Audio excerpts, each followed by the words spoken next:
Hey guys, welcome back to another video. Thanks for stopping by. Today I'm bringing you some of my favourite air attacks from TMT CWL. But before we start, for those of you who commented on my last video about the upgrade, I couldn't really resist it, so yeah, I gemmed the pet house. It's now up to level 3 and I started the upgrade straight away to level 4, so in 8 days time I'll have all the pets unlocked and I can get the rest of them on the journey to max.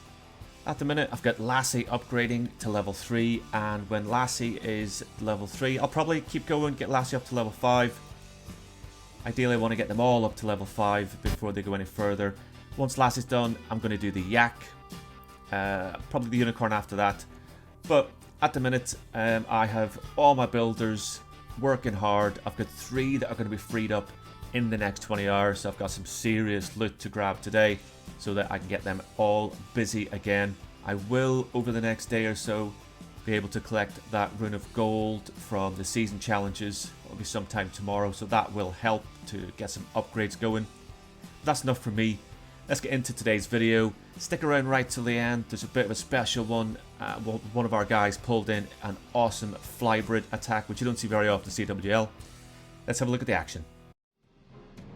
And first up, Venus with a Dragon Blizzard attack. This is one of Venus's specialties. Here comes the Blizzard in from 7 o'clock, straight in towards that Town Hall. Super Wiz, Invisi-Spell, and the Rage. Just going to keep making those Super Wizards invisible. They're going to take out the Town Hall, they're going to take out the Scatter Shot, the enemy RC. They'll also get some damage onto that cannon on the left hand side. Fantastic value there from the Blizzard. Gonna throw some super goblins down over on the left hand side at 10:30, and they're just going to be responsible for creating the rest of that funnel for these dragons. King and Queen going to come in now at 1:30 with an ice golem to tank for them to create the other side of the funnel, and then all the dragons and all the loons are going to come in from 12 to 1. You can see that nice path now straight across the centre of this base for those dragons to follow. Royal Champion not messing around over on the right hand side down at 2 o'clock. She's going to be responsible for cutting the other outside of this funnel, and she's going to come in clutch. She's going to make sure that that air defence goes down. She's going to make sure that nothing paths to the outside of that base. Has to use a freeze on the left hand Inferno just to protect those dragons into it. Warren's ability was early, but that was perfect because it's got them into the Eagles, got them into the Scatter Shot. Dragons are flying through the core of this base. Nothing is able to take them down. Queen still has her ability. RC's ability is just about to go off now, and that will remove the remaining defences on this right-hand side. Dragons are going to be extremely intelligent now. They're going to move in. They're going to tank for that single Inferno, which means the RC can get in.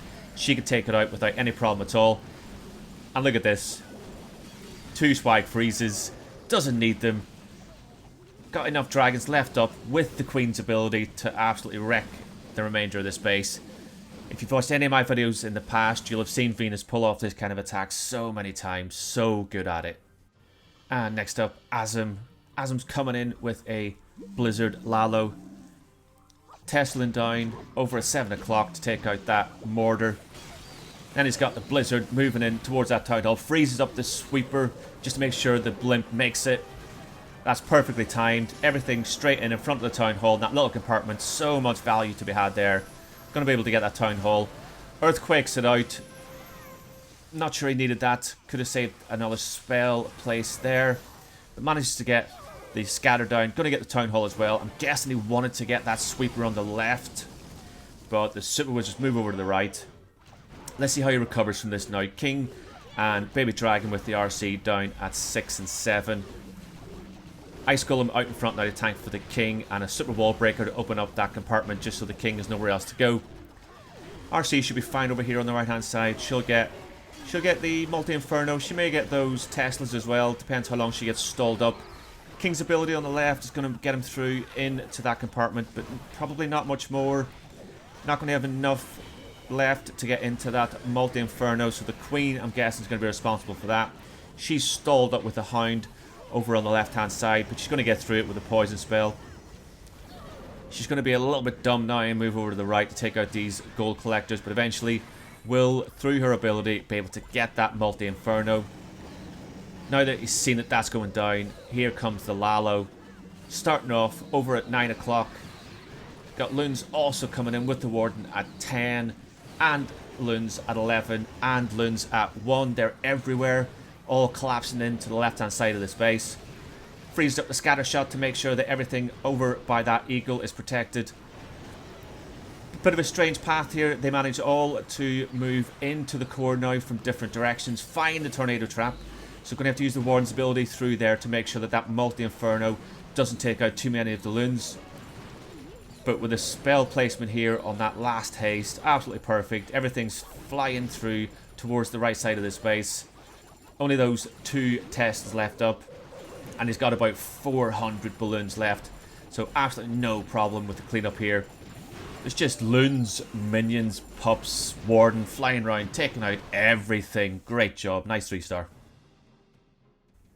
And next in, Franklin with a Lalo attack. This time he's coming in with Zap Lalo. Got a bit of a strange kill squad here as well with a Yeti and a Golem. Let's see what it does with those. He's going to zap out the Scatter and the Expo around the Clan Castle. Might have been able to get some damage onto that Queen as well, but got some really good value in there with that Quake too. Sneaky Goblins now down on the right hand side. They're going to be responsible for cutting the funnel so that his kill squad moves into the compartment with the multi and the scatter shot. But watch this. That log launcher, perfectly placed. It's going to move into this base. It's going to take out the first multi-inferno, and look what it's going to start hitting very soon. Yeah, you spotted it. It's also going to start taking out the second multi-inferno. So with the Royal Champion down here at 5 o'clock, she should be responsible for making sure the Eagle isn't a problem. The King has already moved in with the Queen into that compartment.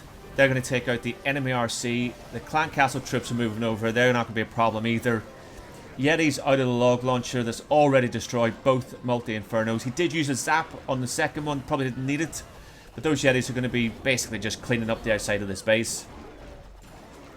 Just the Sui part of this zap attack. It's already got 40+%. That's huge value. The Lalo's basically now just responsible for taking out the last few remaining defences and that town hall. So Lalo's going to start off now over on the left hand side at 8 o'clock.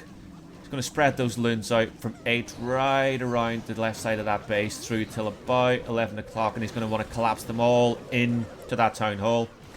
Warden's down at 8 with some of the loons, freezes up the enemy queen and the inferno, sends 2 headhunters in. They're going to absolutely wreck the enemy queen. And then it's just a case of everything moving into this town hall. Going to have to freeze the town hall up fairly soon to protect these loons. That's perfect. And then the Warden ability, once they get over the town hall, will make sure that they all survive. And if it didn't, well, look, that sweeper's pushed them all out of the way of the Giga Blast anyway, so fantastic. Loons for days. There's nothing left up that can take them down. That one last archer tower doesn't stand a chance. And then just a sweeper. Warden takes that out. Enemy CC lava pups are finally done. They were just moving around the base, getting taken out by ours. And we're timed 2 through the rest of it. That Sui part, taking out 40+% of the base, was absolutely legend. Nice job, Frank. Final attacker today, Heber with a Zap Flybrid. Don't see this very often. Zap spells and Quake over at 9 o'clock. They're going to take out the Scatter, the Expo, the Air Defense, the Warden, Altar. Going to weaken up those remaining ground targeting defenses too. But then can see where he wants to go with a Blimp. Straight into the Town Hall. Freezes it up. Freezes up the Sweeper. It's a Yeti Blimp. So raise down for that. Because of those super minions in the CC. Doesn't quite get the Town Hall. That's okay. Heber was always going to use his King and Queen over at 6 o'clock to fund the left-hand side of this base. So now, I guess he's just going to send his King into that open compartment, and the King will be responsible for clearing out the rest of it for him. No problem at all. Queen's going to deal with those super minions. They're not going to last. King's ability now straight through into the Town Hall. That'll go down any second. King's also going to take out the Wizard Tower. Queen then moves over on the left. She's going to take out the enemy RC. And we have a nice funnel now for the dragons to move into the core of this base. Going to come in from 4 o'clock. Here come the dragons. Soaking up all the damage from that air defense, from that multi-inferno, moving through. Super minions down and behind them, staying well back. They're not going to get hit at all. Even that scatter shot wouldn't be an issue, they're so far behind. But I'm going to use the Warden ability early through a rage here. That'll get him into the scatter shot. That's going to go down. Gets a nice split here now. Got some dragons moving off to the left-hand side to take out that Inferno Tower over there. Freezes the one in the core because there's nothing really targeting to that at all. But they managed to get down the right-hand compartment, which had the Eagle in it, plus that Expo. And look at this. Just now deployed the Royal Champion over at 9 o'clock. She's going to take out the left-hand defenses for him. There's a lot hitting her at the minute, so she's not going to quite get through to this last air defense, and the ground expo is going to be responsible for taking her out. But the Warden stepping in is going to one-shot the remainder of that air defense. That's going to go down nice and quick. And then with 4 of those super minions moving around the base, plus that one in the core, there's just nothing left up that's going to be able to stop this attack. You don't see many of these Flybrid attacks. You certainly don't see lots of Zap Flybrid attacks in the current meta, so it was nice to see this during CWL. Awesome attack, Heber. Great 3-star for the good guys. Well done. And guys, that's it for another video. Thanks for stopping by. Remember, if you did enjoy what you saw today, like, subscribe, turn on notifications, and I'll be back very soon with more Clash of Clans from Bad Stag Gaming.